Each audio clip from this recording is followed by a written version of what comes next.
Get ready for a night where music meets mission at the USA Health Doc Rock fundraising event January 29th at Soul Kitchen in downtown Mobile. The show starts promptly at 7 p.m.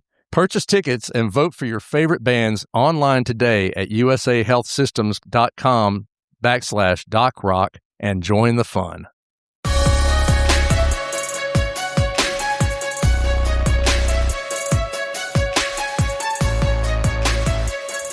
Welcome to this week's episode of Lagnapod. I'm your host, Rob Holbert. We got a little special thing going on this week.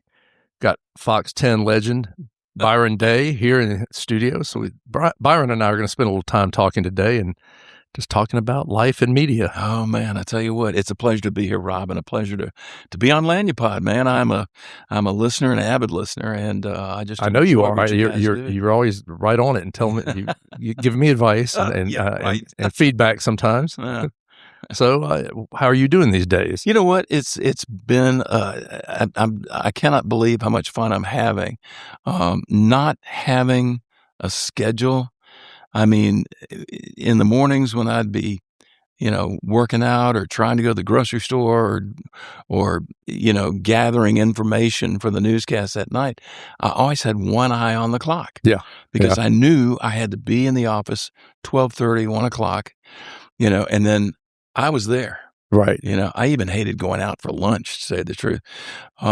So this has been a breath of fresh air. Yeah. Just being able to kind of, be able to do some things that I wasn't able to do. It's a big schedule change. I mean, to be somebody who's on TV until 10:30 at night every night, and then, you probably still have a little stuff left to do after that. So there were a lot of nights I was getting out of there about 11:15, and then some nights it was like right out the door, but still you're getting home, when people have been in bed already, and this has just been teaching at South Alabama as an adjunct professor. I was kind of, didn't quite know what to expect. Joe Bonner, the president, was very kind and, asked me to come out there and I have just had a blast. Yeah. Tell us a little bit more about what you're teaching out there. Well, I'm teaching broadcast presentation. Go figure. Not basket weaving. No, not basket weaving. Yeah. I love that line from Joe Namath when the writer asked him, he said, "So you took basket weaving in Alabama?" He goes, "Nah, I took journalism. It was much easier."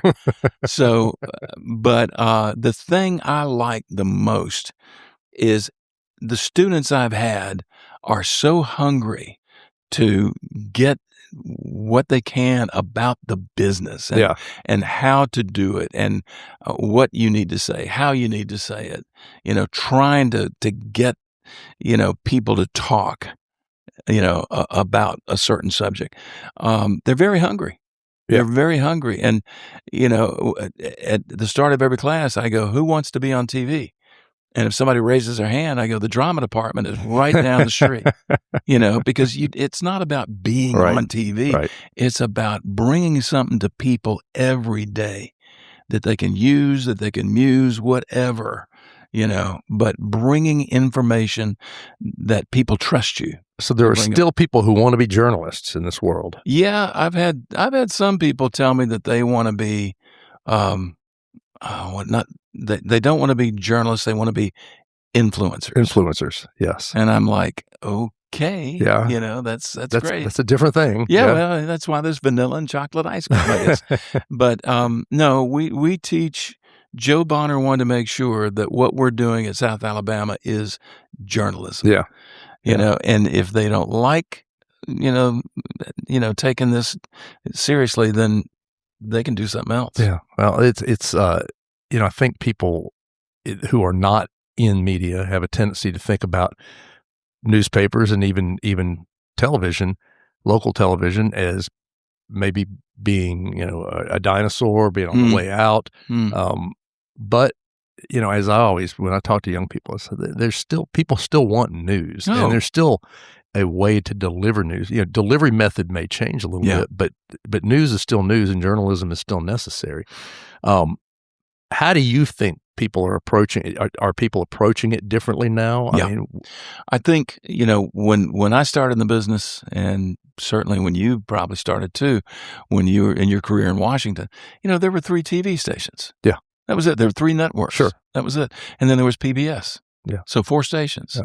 Yeah. We had, when I was in Memphis, we had the highest rated newscast in the country.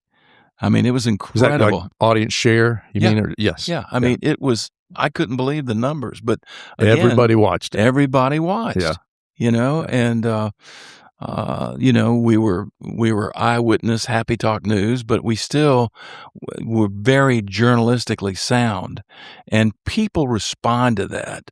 And the other thing is just the fact that there are so many places that you can get your news now. Yeah. I mean, I'll never forget last semester, I'm teaching the class, and all of a sudden one of the girls just exclaims, and I thought, oh, what's going on? And she goes, Taylor got engaged. So we stopped the class and we talked about Taylor and, you know, and all that good stuff. But I mean, you know, just from her phone. Yeah. Yeah. You know, and if you told me that 30 years ago, I'd go, no, there's no way. No way, man. That's not happening. But you know what? I still enjoy that would be the crinkling of the lanyard. That's right. Y'all. I was just about to say, if you couldn't tell the crinkling of a lanyard. I still enjoy picking up lanyard from the purple box. Sure. You know, and I love reading it online too. And then I love Lanyap Daily. Yeah. You know, so, you know, I still like having something, reading it, you know, print. I love having something in my hands to read. Yeah, it is. I mean, it's great to still be able to do it. I mean, a lot of places aren't doing this anymore. And I mean, Atlanta Journal-Constitution just quit. Recently, you know, there's the Pittsburgh newspaper just shut down last week. I mean, there are fewer and fewer places that are printing. And you know, that's such a shame. Well, you know, it's a tough world, and the you know, when the price of print has gone up and up. Yeah. The actual paper that you know that we all use to train our animals with, and that's gone up considerably. You know, for us, just the sheer number of printers that are available. Yeah. We don't own a printing press, which may shock a lot of people, but we don't own one, and so that's not the thing I saw in the back room there. No, that's not it. Ben Franklin standing by it. Yeah, that's with the guy just turning it. Yeah, it's so. The number of printers are very few, and so you know it does make it difficult. Just we're reliant upon a third business. In local news, how have things changed there? I mean, it does seem. I know most of the local news stations now are all owned by big conglomerates, which probably was very different when you started out. Oh gosh, I mean. When I started out at KRG, Channel 5, when I was still at South Alabama as a student. It was owned then by Kenneth R. Giddens, who was the director of the old Voice of America, which is now out of business. But it was family owned. Yeah. And I mean, one of the benefits was at Christmas time, he would come out and pass out bonuses. Yeah. You know, like the week before Christmas. I mean, it was like an extra bonuses in the news business. A bonus, can you believe it? And you know, and it had that, you know, it had that family feel. Yeah. You know, and of course he was driving a white Rolls Corniche, but he was doing okay. He was doing okay. We didn't have any benefits for him. Yeah. But then I remember when I went to Memphis, and it was owned by American Tire. American General Tire. American General Tire own the top-rated news broadcast. Well, it was in the country. You know, they were diversifying. Did they advertise on there quite a bit? Oh yeah, of course. They didn't have to pay either. No. And then you know, working for NBC Sports, it was I believe GE bought them while I was there. And that was kind of different because NBC was its own entity. A lot of folks may not know you worked at the national level as well. NBC Sports in the early 80s. But back when I came back the second time to anchor in Memphis, I came back to Mobile and anchored the morning news. And, you know, Bob Grupp was doing the evening news at the time. But anchored the morning news. And that was a time that President Reagan had pretty much said, hey, you know, broadcasting entities are fair game, and if you want to own more than one, you can. So suddenly you found yourself and other TV stations being owned by these giant conglomerates.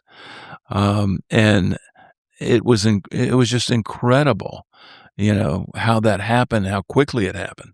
What was it like in the newsroom itself when that happened? You're kind of insulated in the newsroom.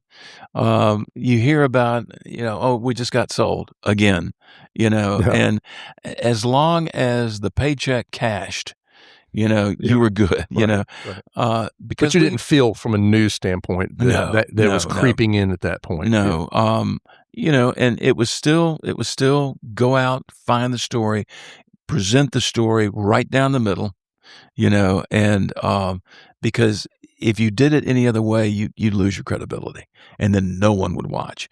But there might be some different. I mean, a couple of people might be missing from the newsroom because there would be cuts. Right. I remember one time, I can't remember, in Memphis in the 90s, we had a group that bought us, and suddenly our night side assignment manager was gone. Yeah. We lost a couple of reporters night side. So suddenly everybody was having to do more. And I think that's been the biggest issue, is that with margins, profit margins, so tight, and I know a lot of business people know what I'm talking about. So you find more and more people doing more jobs than what they ever had to do. Yeah. I mean, you've been in the print business for years. There used to be beat reporters. Sure. Yeah. You used to cover police. Sure. Okay. Yeah. It's changed tremendously. Yeah. We had people for city government. We had people for medicine. We had people for police, whatever. Yeah, right. I mean, it's funny to think at a local level, there were people who specialized in certain things like that, right? And they'd bring in story ideas, and they would have talked to the police chief, or the mayor or whatever, So you find now one person.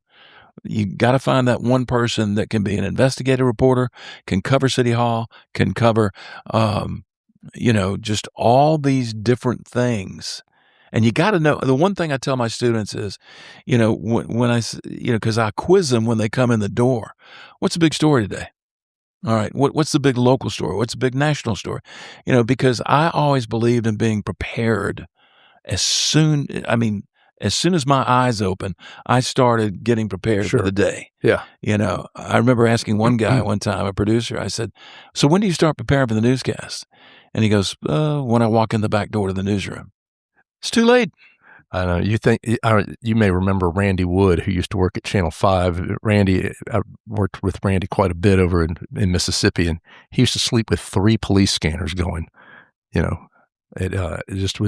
was amazing. It was sort of a badge of honor to beat him to anything. Yeah, that's the kind of lifestyle that guy lived. Absolutely. You lived to beat the competition. Right. Yeah. And if it meant, and I knew a lot of photographers and a lot of reporters and a lot of marriages kind of, torqued because they had the scanner on beside the bed. Yeah, right. Which is not very romantic. It's not. No. I mean, unless for some people maybe it is. Exactly. So, those days are gone. Yeah. So that's the question. That was the next question I'm going to. So, juxtapose those days, those experiences with news at this point, at local news at this point. What's the difference? I think the difference is you've got the deadlines are even tighter than what they used to be because you're doing so much more news. Yeah. You've got the morning newscast for 2.5, 3, sometimes 4 hours. Okay. That's just and crazy. that segues right into a noon newscast. And then from the noon newscast, you start at 3 or 4. Then you've got the 5 o'clock. And then in the case of Fox 10, you had the 9 and the 10. Yeah. All right. That's a lot of newscasts. And unfortunately, there are not a lot of people available to produce, report, and anchor, all of those newscasts. Right. So you found yourself doing and wearing so many different hats. And I think that's been the biggest issue. And the other issue is salaries have not kept pace with the fact that you're doing more work, but at the same salary. I think, one thing I see a lot on local TV now is I see a lot of very young reporters, very inexperienced reporters, whereas Mobile was when I was younger, and certainly when you and I both were younger, Mobile was it's a 60 share market. It would be a second or third stop, yes.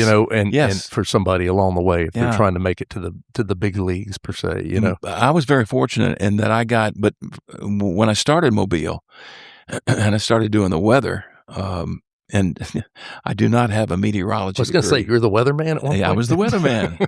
It was Bob Grip. Jack Dries did sports for us, the legend. What a great guy he was. And then I did the weather. Byron, Channel 5. Sunny days. Well, no, he called me cloudy. Cloudy day. Okay. or some days he called me foggy. Which was hilarious. Great guy. I loved him to death. And boy, did we learn a lot from him. Yeah. Just listening. I mean, you'd have to ask him about certain things. He was never one of those that sit there and go, well, I met this guy and I did this and blah, blah, blah. So, but yeah, it's just so different. And you had to, I came up through Channel 5. I was in production. I was what they called a booth announcer, which was a live announcer on site that we would do the live commercials. We do the station ID. If there was breaking news, we do the breaking news in the booth. The booth, when I say booth, it looked like a phone booth. A phone booth. Yeah. Right. So, and then I started doing the weather, but you don't have that anymore. And you don't have young reporters that have had a lot of life experience. And that, they've gone straight from the campus to the TV station. Yeah. And like you said, Mobile used to be a second and sometimes third stop. Sure. And then you could go on from there. But that's been, I think, a huge issue is that from what I've discovered is a lot of folks working in TV news today just haven't had enough life experience because they've gone straight from the campus to the TV station. Do you think that the conglomerates that own the local stations at this point exert more of their pressure from a coverage standpoint, or not? No, I know that I've worked for Fox O&O's owned and operated stations. Yeah. I've worked for an NBC owned and operated station, and there was never any edicts that came down from New York or wherever saying, you're going to cover this story this way. This is the angle we want. Now, there is an ownership group. I was going to say that they do send edicts down. One that's in this market. Well, yes, as a matter of fact, yes, you will cover the story this way, and you will air this particular editorial. And that's the way it is. But in the old days, they didn't touch. They let you do what you needed to do to cover the news. So, but yeah, that has been. Another thing that people think that, every Monday you get different emails saying we're going to do no, not with the stations I've worked with. Okay. Well, look, we're going to take a quick break and we're going to come right back and talk a little bit more about the future with Byron Day. Byron, cloudy day. Yeah, foggy day. Get ready for a night where music meets mission at the USA Health Doc Rock fundraising event January 29th at Soul Kitchen in downtown Mobile. The show starts promptly at 7 p.m. Purchase tickets and vote for your favorite bands online today at usahealthsystems.com/Doc Rock and join the fun.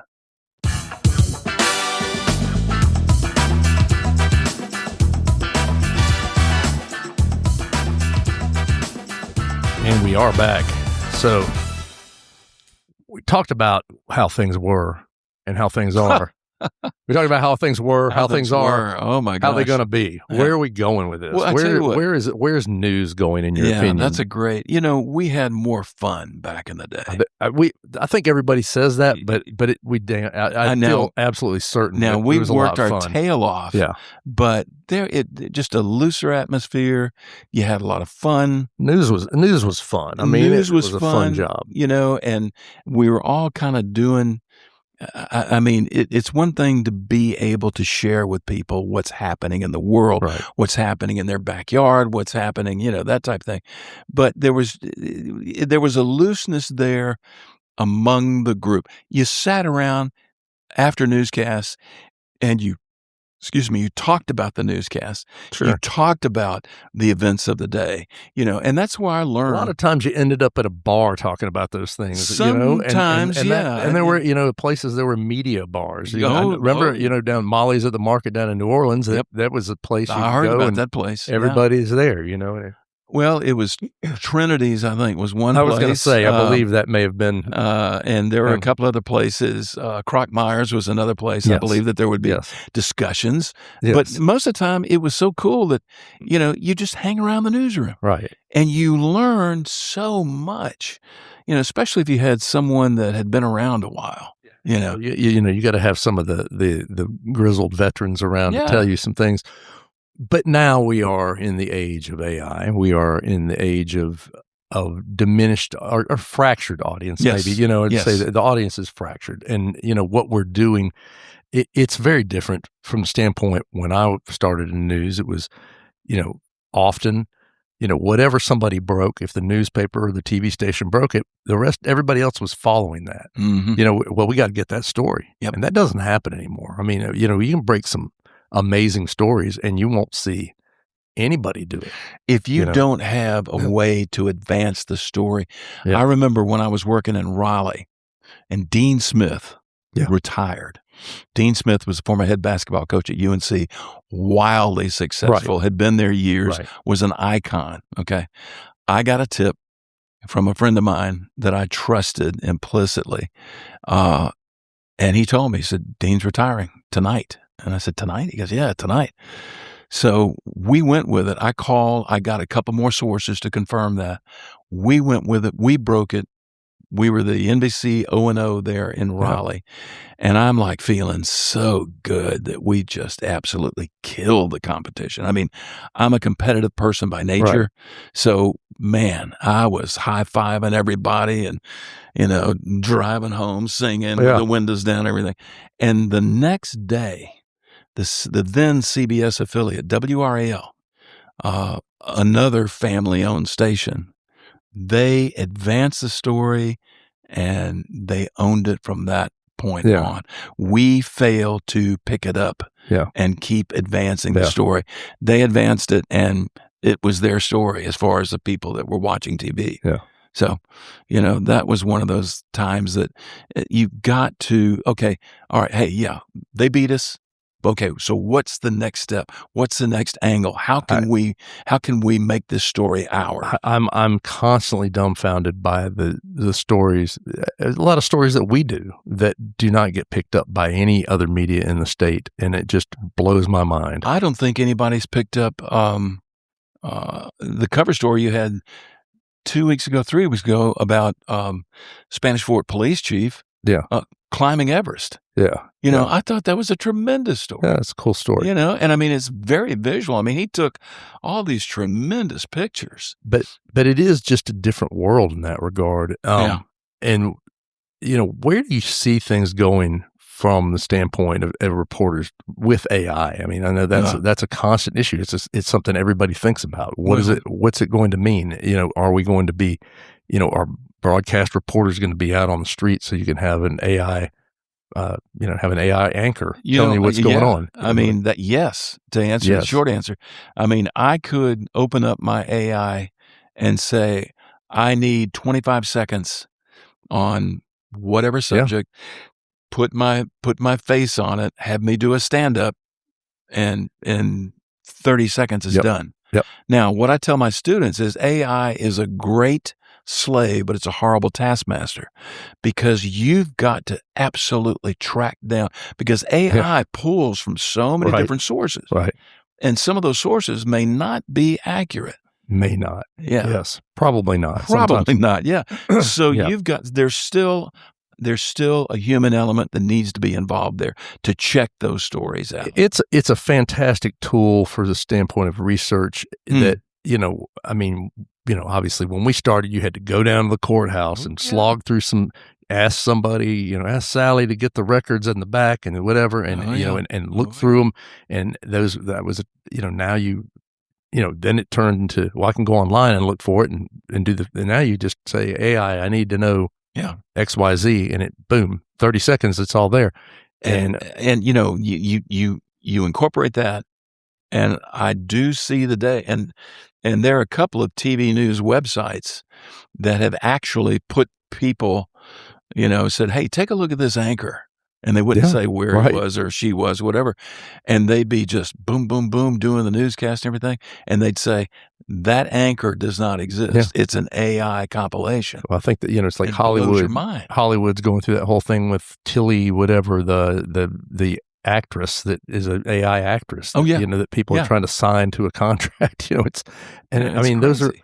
those are things though that, I wonder, do you think that eventually people lose faith in reporting on that? Or is there a pushback at some point? Do people want real news from real people? I mean, see, that's a great point, because I'm telling you right now, corporate, it's just like, there's a great line from Maverick Top Gun, the movie, where the admiral tells the Tom Cruise character, "You're an anachronism. We're not going to need pilots in a couple of years." And I mean, I think at some point, because media is so fractured, if you will, because you can get your news from so many different sources. You got to be careful, though, what sources you're getting them from. Yes. Personally, I think there will always be local news, because there are no more newspapers. And that's a shame. That is a shame. Yep. I mean, when the AJC stopped, I was like, man, I used to go to the drugstore, especially during football season. That's the Atlanta Journal-Constitution, for those who aren't clued in. But I do believe that the corporations that own TV stations, they're going to go, what a great idea. We don't need reporters. Possibly we don't so. need anchors. I feel like the more the videos, the AI generated videos are becoming so realistic and so difficult to tell from a true video. I do feel like sometimes there's going to be pushback from people who are going to say, I go online and I have no idea what's real, what's not real. And I know that these people over at Fox 10, or I know these folks over at Lanyap, are actually human beings who are actually reporting this and actually taking the time to talk to people. Yeah. And so I can have some trust in that. At least I like to think that's what's going to happen. Well, I do too. And that's why I say I believe there will always be a local news product, whether it's electronic, whether it's print, because now I do say this, there may be a time when TV stations are, there may only be 2 stations in the market.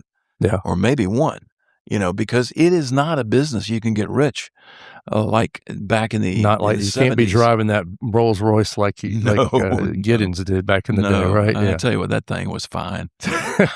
But no, I mean, it's not a business that, I mean, a lot of it's prestige. Yeah. I mean, there's still, don't get me wrong, no one's going to have to throw a benefit for some of these ownership groups. Right. But they're constantly haranguing the local groups to cut. And, at some point, there won't be any more to cut. Yeah. Sometimes, eventually you cut it off. Yeah. There's not much left. So, yeah. I always like to joke that, I'm a newspaper publisher at the time when the newspaper publisher isn't the richest guy in town. Perfect timing. Perfect timing. Showed up a little too late. Yeah. But, it does seem to me like there's so much cutting that goes on at the corporate level. But then I see the rise of more, citizen journalism, at which, some of that can be pretty bad. Some of it can be not so bad. Yeah. You see things like Next Door, and people you feel like maybe they're moving a little bit toward news. And I also see, I know just here, even we're trying to do more video and trying to do a little more to have readers engaged. Do you think that you're going to see sort of a melding of print and video and all those things eventually? I think we're seeing it already. Yeah. I think, as you know, there are many print outlets that use video. Yeah. And they have their own presence on social media, because they figured out. And then also with everybody having their own camera in their hand. I mean, we used to use at Fox 10, if somebody had great video, man, can we use that? And they had to sign a document allowing us to use it. But, because you don't have enough reporters nowadays. Sure. And you've got someone that calls in and says, hey, I got video of the fire, down on the docks. Let's see it, Yeah. So, of course, now you got to be careful because you don't know if it's real. You always have to be careful. Yeah, it gets more scary all the time. Every time people send me something, I'm just kind of like, I don't know if this is real or not. I have to know. I kind of usually want to know who the person is sending it to me. Yeah, is it somebody I know? Always vet. It's like Dan Rather said one time: if your mother tells you she loves you, get 2 more sources. And so in this day and time, when everybody's got a camera in their hand, you got to worry about, is somebody just grinding an axe here? Yeah. Did they fake this? Or, now if the story's coming to the newsroom, like from PD or fire department or whatever, and somebody says, hey, I've got video of this, then let's see it. Let's make sure that it happened. It happened. Yeah. I see. I read Neighborhood. I get a little tired of the missing cat stuff. Sure, but they do break some interesting stories. They break stories all the time. Yeah. They get a lot of it wrong. I mean, a lot of it is, look, it happens all the time. People call me, they'll call me and say, hey, this is happening in my neighborhood. And I saw it. Definitely were the gunshots and definitely this happened. That was, in fact, I had that happen with the guy that was barricaded a couple weeks ago. Yeah. People were calling me and telling me, hey, we saw this, we heard this, police shot him and blah, blah, blah. And, some of those things turned out not to be accurate. Oh, yeah. But that's also, not that it was any malevolent reason for it. It's just people aren't trained also. And that's part of being a journalist is saying, okay, I see what you're saying and I hear it, but you got to give me a few minutes here to verify that. Well, and don't forget, people are infallible or fallible, I should say. And I'm infallible, but they think they see. Right. As opposed to what is actually happening. And then there's no context sometimes. Absolutely. They just send you stuff. Right. And you go, okay, what is this? Yeah. So, but I believe that the individual news gatherers are here to stay. Yeah. I think people, they want to be a part of that, And whether they'll be able to make a living doing it, I have no idea. But that's a whole different part of the equation. Back in the day, you used to have freelance photographers. Sure. That would work overnight. Yeah. And they would bring in a head-on collision, let's say, or something like that. Yeah. And we would have the video on the morning show. Well, you paid them, $100 for that video. Yeah. And I think this is kind of like what they did back in the day. Mm-hmm. Seeing these videos from cell phones. Yeah. It is. But it is a little bit of the Wild West right now. It feels like. Yeah. And that's why, like you said, you got to be real careful. Yeah, you do, and it's I would love to know where things are going to be 10 years from now. It really seems like I could see 10 different ways it could go. Yeah, and 9 of them are bad. That's true. Well, look, I love that you came in today and talked to us. I know people miss you and love you. Every time anything comes up with you on in Lanyap, we get views and we get I'm so massive flattered. numbers of people. So, I really I'm just am. using you for the clicks. Well, that's I know, all, and by the way, you'll get my bill this week. Of course, yeah. But no, I was very flattered by the response, and I'm having a great time, and getting to do things like this. And still swimming all the time, right? Yeah, about every day. Good. Good. Do about 2 miles and. Got to keep the dad bod away. Well, look, Byron, thanks so much for coming in. We really enjoy it. Rob, it's my pleasure. All right. Thanks, folks, for work. Thank you. Thanks, folks, for listening. We will be back next week with another episode of Lagnapod. We'll get the whole crew back in here. Y'all have a great week. The Lagnapod is a Something Extra publishing production. Executive producers are Rob Holbert and Ashley Trice. Music is by Some Pulse Sounds and Electro Animals.